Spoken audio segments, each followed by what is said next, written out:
Bonjour, je suis Abdessalam Boujedraoui. Je voudrais au préalable m'excuser pour cette petite perturbation dans l'ordre de mes vidéos. En effet, j'avais annoncé au préalable une vidéo sur le soufisme et je l'avais même mise en ligne, puis je l'ai retirée. La raison en est simple. Je me suis rendu compte que dans ces vidéos sur le soufisme, je vais parler d'un certain nombre de termes que probablement vous ne maîtrisez pas, tels que le mot sunnisme, sunnite, donc chiisme, chiite, etc. Il m'a paru donc nécessaire, avant de commencer mon cycle sur le soufisme, de faire une vidéo pour expliciter ce que c'est que le chiisme et ce que c'est que le sunnisme et quelle serait la différence entre ces deux courants de la pensée et de la religion musulmane. Mais je voudrais d'abord vous dire que dans cette vidéo d'aujourd'hui, je vais tâcher d'être neutre, le plus neutre possible. Je ne prends parti ni pour un côté ni pour un autre. D'un autre côté, cette vidéo sera avisée de vous faire savoir ce que c'est que sunnisme et chiisme. Ce n'est pas de l'histoire. Donc je ne vais pas rapporter des dates précises. L'autre chose est que cette vidéo, la présente vidéo, qui explique chiisme et sunnisme, est avant tout destinée à un public occidental. Les musulmans n'ont pas besoin de moi, ils savent très bien ce que c'est que être chiite et qu'est-ce que c'est qu'être sunnite. Allons-y donc, on commence par le sunnisme, mais il faudrait d'abord faire une petite étymologie, ou plus exactement, que signifie le mot sunnisme. Sunnisme vient du mot maître qui est sunna.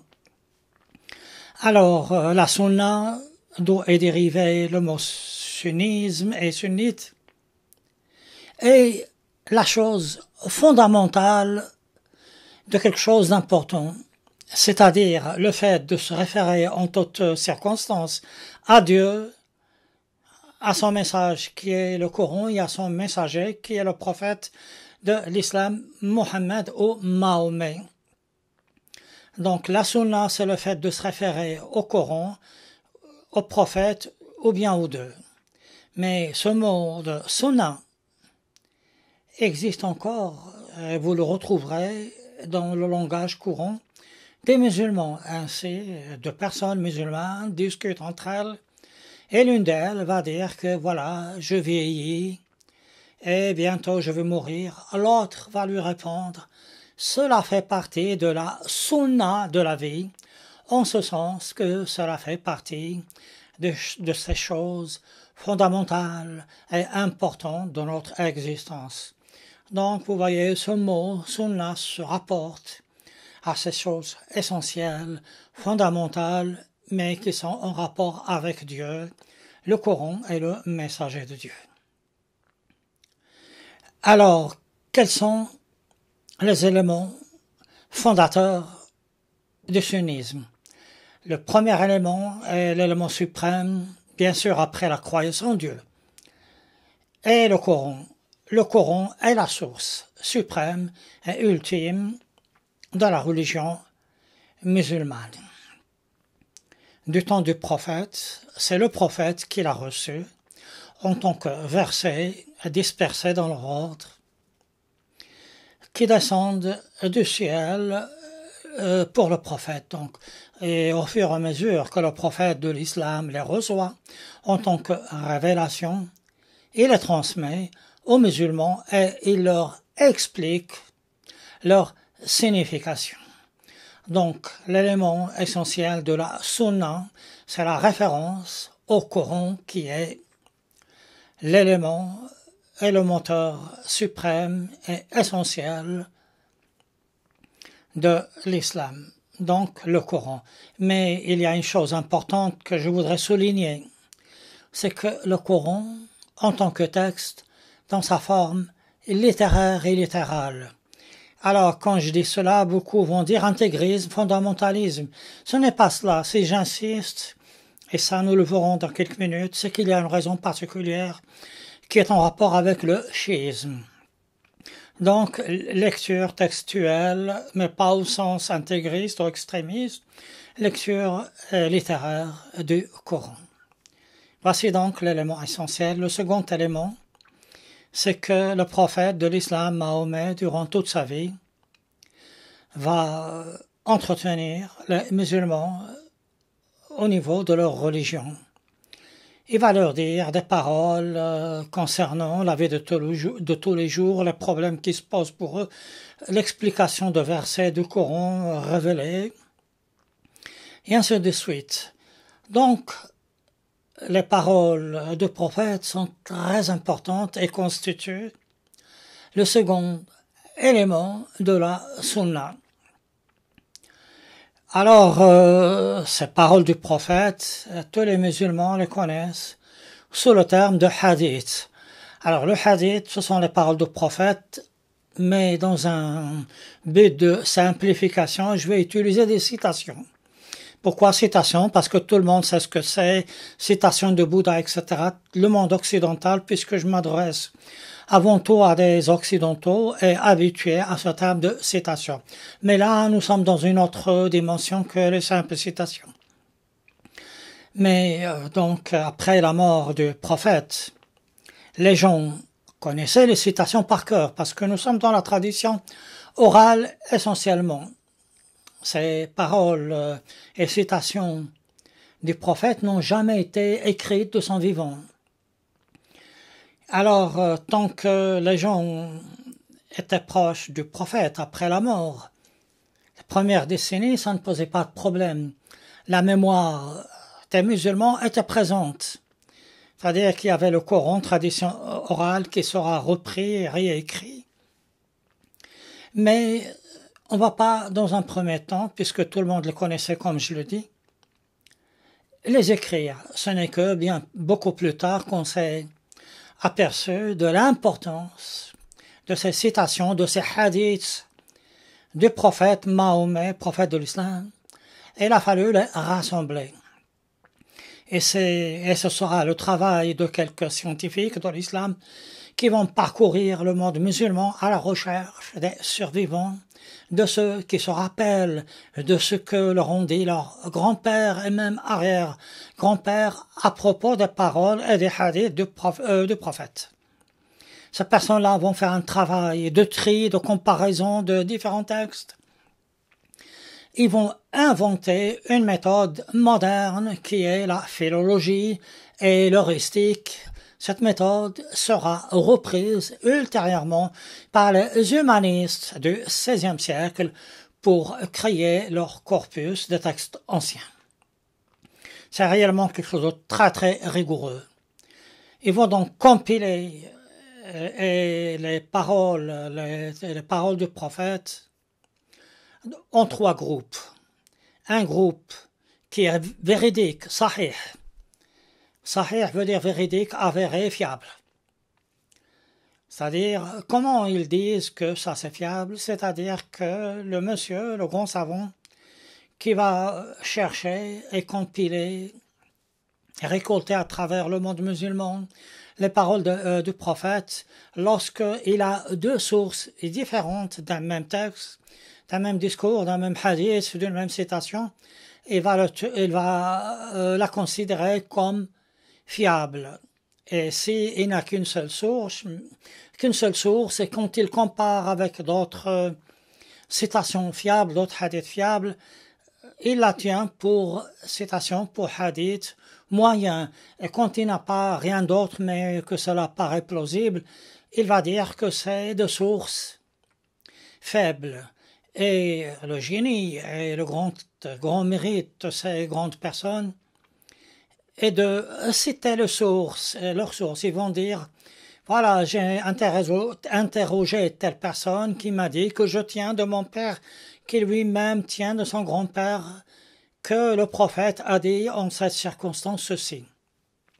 Donc c'est très minutieux, c'est très fiable, et il y a les sources et les différentes sources.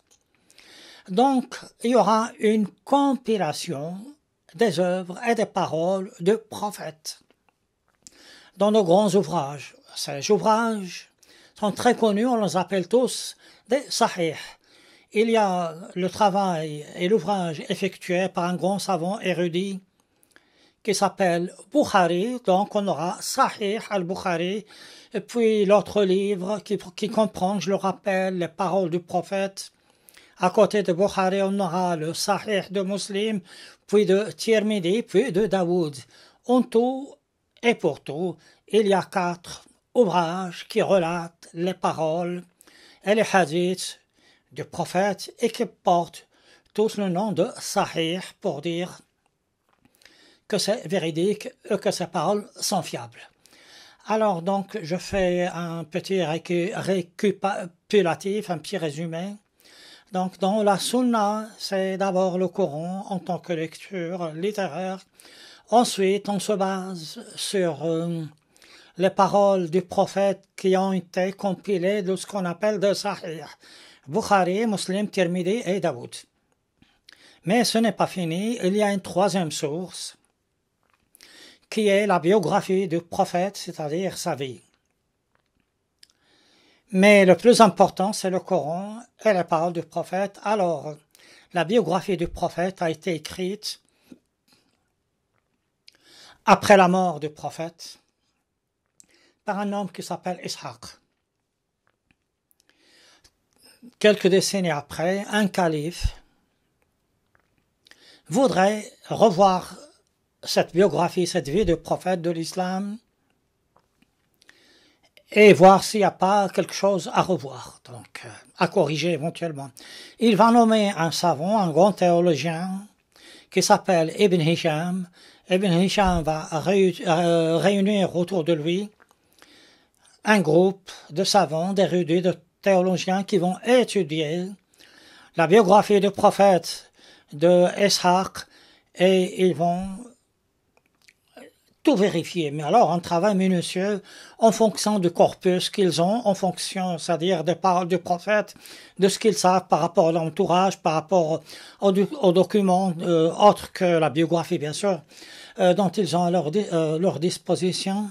Et ils vont enlever tout ce qui n'est pas conforme au Coran, etc. Qu'est-ce qu'ils vont enlever? Ils vont enlever certains poèmes, ils vont enlever certaines très longues descriptions, pour ne garder que l'essentiel dont ils sont sûrs à 100%. Donc, de nouveau, je fais un petit résumé, un petit rappel. Dans l'islam sunnite, on se réfère à la sunna qui est le fondement, qui est le fait de prendre comme source de la conduite, en premier le Coran dans sa vision littéraire, ensuite ce seront ces grands livres qui sont le Sahih, Bukhari, Muslim, Tirmidhi, Daoud, qui sont les grands livres où il y a une compilation des paroles du prophète. Éventuellement, en dernier recours, on se réfère également à sa vie.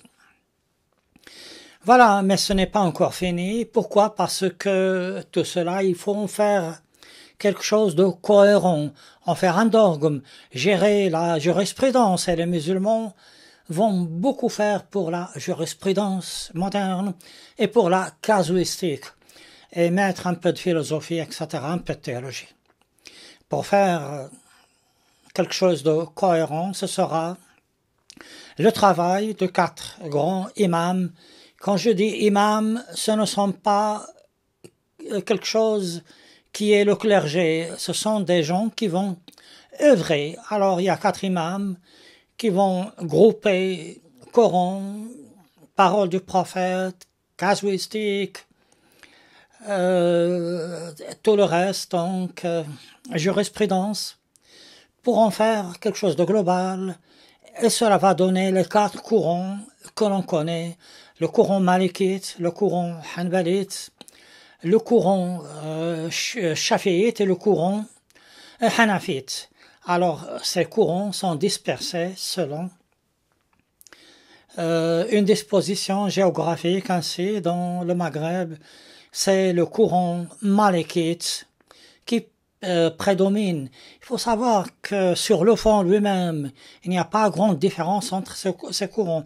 Mais c'est au niveau du dogme, au niveau de la jurisprudence, au niveau de certaines choses, au niveau de certaines pratiques, etc., que cela diffère.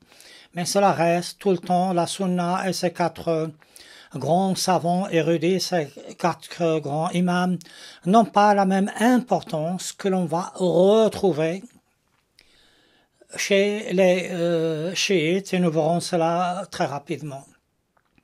Voici donc l'islam sunnite tel que je peux vous le définir et vous l'expliciter, mais il y a aussi autre chose. À côté de ces grands courants, il y a ce qu'on appelle l'ijma', c'est-à-dire le consensus, le fait de se mettre d'accord sur des choses. Bien évidemment, les musulmans sont confrontés, comme tout le monde, à la vie moderne, et il faudrait trouver des solutions à des défis de la modernité et du monde en mouvance. Qu'est-ce que je peux encore vous dire de plus sur la sunna? Alors, le prophète Mahomet a dit qu'il était le sceau des prophètes, c'est-à-dire que qu'il était le dernier messager de Dieu, qu'il ne peut y avoir d'autres prophètes de l'islam, d'autres prophètes messagers de Dieu en dehors de lui. Et dans un dernier discours qui s'appelle le pèlerinage de l'adieu, il va dire aux musulmans, et c'est très émouvant, aujourd'hui, j'ai achevé votre religion et je vous ai donné comme foi, comme religion l'islam. Donc deux choses, l'islam est achevé en lui-même avec Mohammed, le prophète Mahomet, qui est le sceau des messagers de Dieu. Qu'est-ce que cela veut dire? Cela voudrait dire que toute personne qui se dit prophète et qui voudrait inventer une autre religion musulmane, cela n'est pas possible.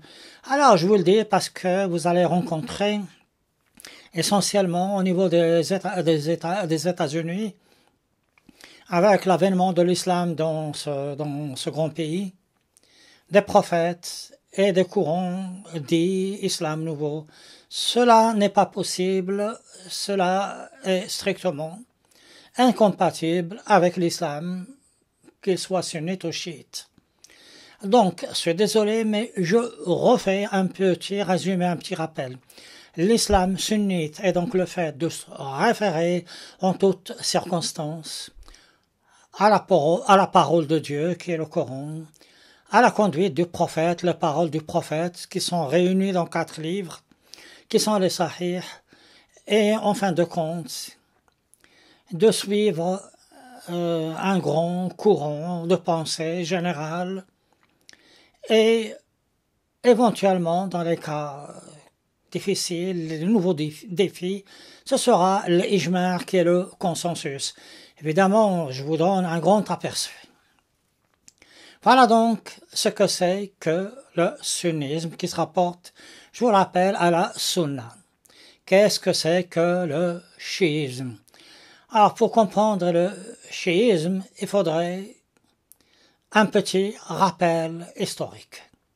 Le prophète de l'islam, Mahomet, de son vivant, n'a pas désigné de successeur. Et il n'a pas non plus eu de fils, c'est-à-dire un descendant mâle. Il a une fille qui s'appelle Fatima.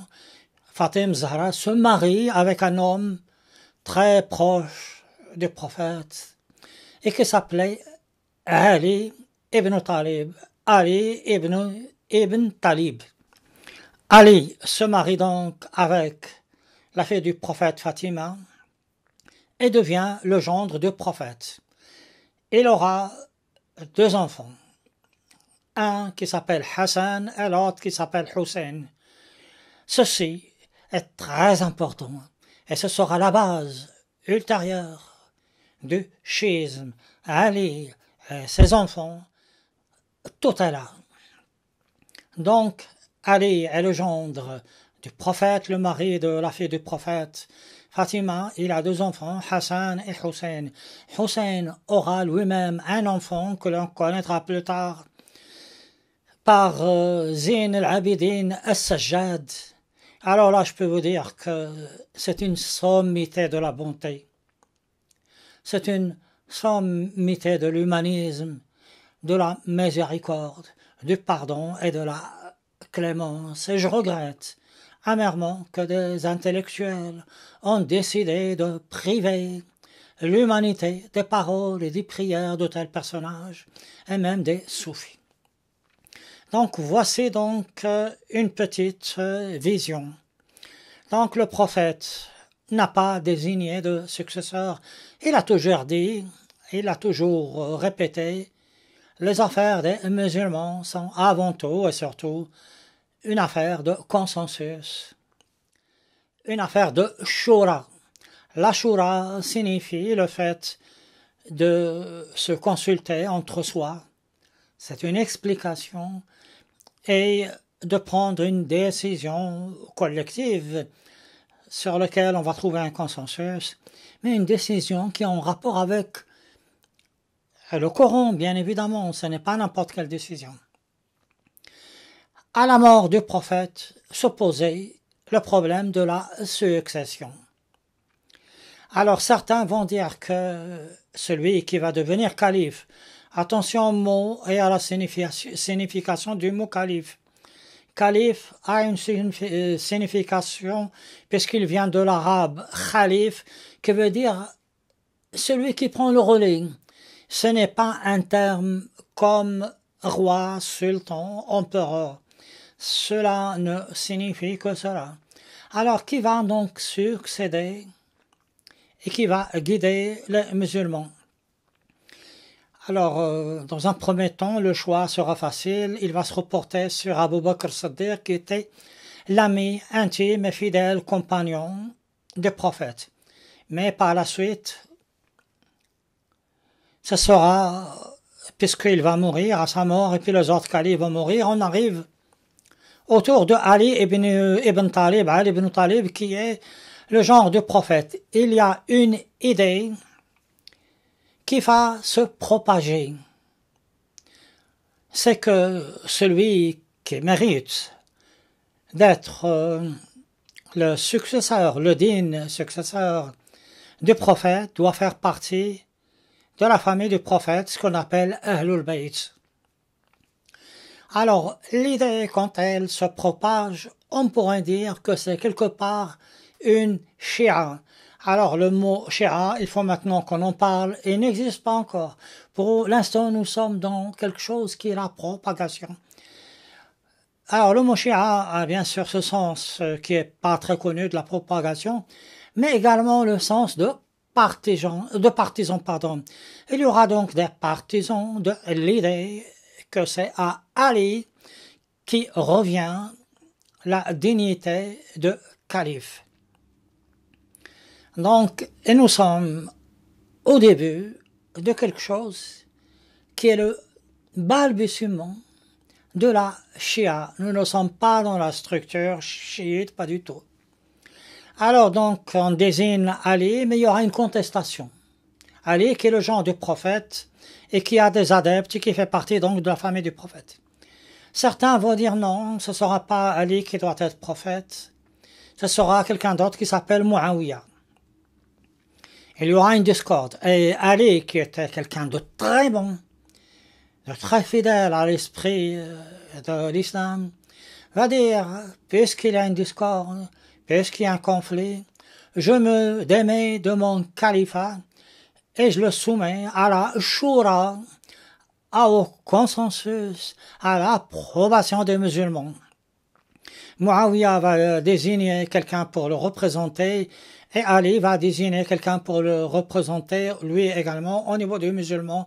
On dit que Muawiyah va utiliser une ruse et finalement c'est lui qui deviendra le nouveau calife.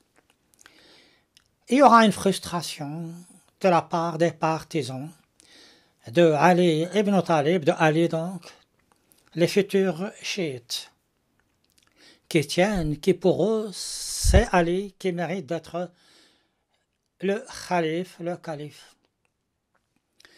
Donc nous arrivons à la situation suivante, des partisans de Muawiyah, qui est le calife maintenant, des partisans de Ali, les futurs chiites, et un autre groupe qui ne veut ni de cela, ni de ceci.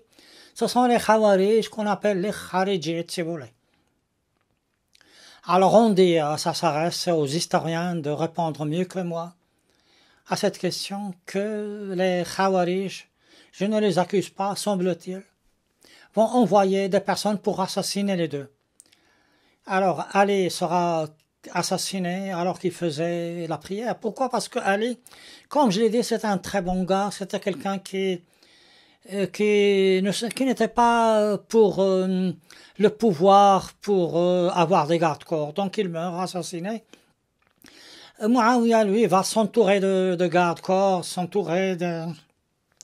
Nous sommes déjà dans le début de la protection des chefs d'État. On ne pourra pas l'assassiner. Donc, à la mort de Ali, cela va être une sorte de marginalisation de ses partisans. Et je vous avais dit que Ali avait deux enfants, Hassan et Hussein. Il y aura une guerre, mais alors ce sera le coup décisif du point de vue historique. Ce sera la rupture lors de cette guerre entre les partisans de Muawiyah et le partisan de Ali, c'est-à-dire les futurs chiites. Je vous le dis encore une fois, nous ne sommes pas encore dans le chiisme structuré. Il y aura une guerre entre le fils de Muawiyah et les enfants de Ali ibn Talib dans une bataille très célèbre qui s'appelle la bataille de Karbala, dans laquelle le fils de Ali, Hussein, Al-Hussein, sera tué et décapité, peut-être même torturé. Cette mort affreuse de Al-Hussein va faire que c'est fini, on arrive au point de non-retour et commence au niveau des futurs chiites la structuration de la pensée. C'est-à-dire que va se créer un mythe autour de la mort de Al-Hussein et un mythe autour de la mort de Ali. Et quand on dit mythe, on dit frustration, on dit martyr, on dit beaucoup de choses. Et là, il y aura aussi l'espoir que quelqu'un, un futur imam, va venir pour répandre la vérité à propos de ce que endurait Ali et ce que je prends ma phrase, ce qu'ont enduré Ali et son fils Al-Hussein et le souvenir de leur martyr. Cet imam qui va venir, il est dissimulé, ça s'appelle Al-Mahdi al-Muntadar. Ce sera l'imam attendu et en même temps que va se structurer chez les chiites un ordre des imams qui va les guider, leur apporter l'apaisement et leur apporter une structure religieuse. La mort d'Al-Hussein dans la bataille de Karbala, comme je vous l'ai dit, Karbala est une étape décisive. Karbala est fêtée chez les chiites en Iran, et lorsque vous voyez des jeunes qui se flagellent en Iran, soyez un peu indulgents puisque ils commémorent la mort et le martyr de Al-Hussein. Le martyr de Al-Hussein est quelque chose qui est très importante chez les chiites, mais de même chez les sunnites, qui, sans le savoir, le commémorent ainsi. Parfois, un chanteur populaire dans le monde sunnite chante une chanson d'amour, une chanson de joie, et à un certain moment, le rythme devient triste. Il parle de Fatima Zahra, il parle de Hassan, el Hussein, et les gens commémorent quelque part cette mort, et quelque part nous sommes dans la spiritualité, dans une chanson, somme toute bien banale. Mais revenons donc au chiisme qui est en train de se structurer. Et je vous avais dit que Al-Hussein a un fils qui s'appelle et qui porte le nom de Zayn al-Abidin, qui veut dire la parure, l'adorure, la beauté des croyants. Alors ce petit-fils donc de Ali va s'exiler, il reste à Médine en fin de compte, il va vivre en reclus pour s'adonner à la prière. Il va s'éloigner, pardon si j'ai heurté le micro, il va s'éloigner de toute forme de politique. Jamais il ne recherchera la bon sens. Il va écrire quelque chose. C'est la Sahifa Sajjadiya qui est un don pour toute l'humanité, tellement il y a de la clémence. Et cette œuvre de Zayn al-Abidin, As-Sajjad, est une œuvre majeure, une œuvre clé pour les chiites. Et cet homme, Zayn al-Abidin, va constituer un des grands imams du chiisme. Donc, après la mort de Hussein, le chiisme se structure petit à petit autour des imams qui auront une importance capitale et cruciale. Alors, je vous avais dit que dans l'islam sunnite, il y avait une lecture littéraire. Ici, nous aurons une autre lecture du Coran. Ces imams, il y a en fonction du chiisme, une dizaine, 12, il y a le chiisme ismaélite en fonction des courants et des imams, du nombre d'imams, il y a le chiisme jafarite, en fonction donc des imams. Ces imams-là, ceux qui sont sacrés, si je peux dire canonisés, entre guillemets, hein, c'est juste pour vous faire comprendre, puisque comme je vous l'ai déjà dit, je m'adresse à des occidentaux avant tout.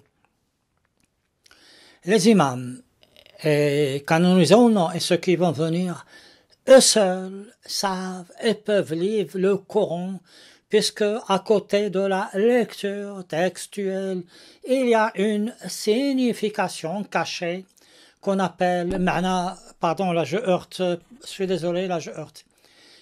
Puisque à côté de la signification connue textuelle, il y a une signification cachée, le ma'na batini, qui veut dire une signification interne, que ne peuvent comprendre et découvrir que les imams, ce qui voudrait dire que dans le chiisme, dans l'islam chiite, les imams ont une importance clé et cruciale, puisque eux seuls peuvent interpréter ce qui est caché dans le Coran. Ils sont les seuls à pouvoir interpréter donc le Coran. Ça, c'est la première chose, une différence donc entre les sunnites, puisque chez les sunnites, n'importe quel musulman peut accéder au Coran et n'importe quel musulman peut accéder à la parole du prophète à travers, comme je vous l'ai dit, ces 4 livres qui sont les sahih.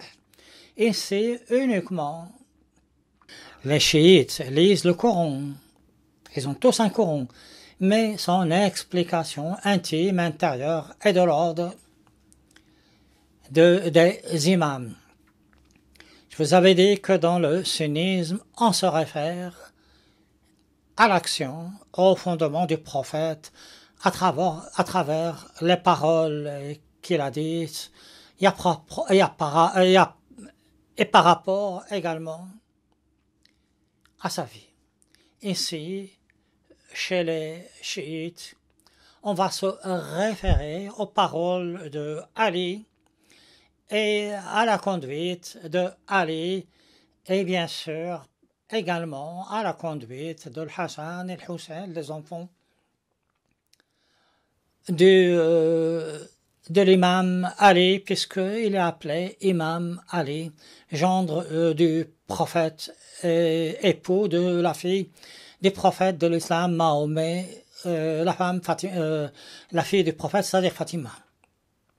Donc vous voyez qu'il y a une différence fondamentale dans l'esprit même de la religion. Chez les sunnites, et là je finis, il n'y a pas de clergé. Et chez les chiites, on peut dire qu'il y a une forme de clergé qui est représentée par les imams. Alors la question que vous allez me poser est la suivante, c'est que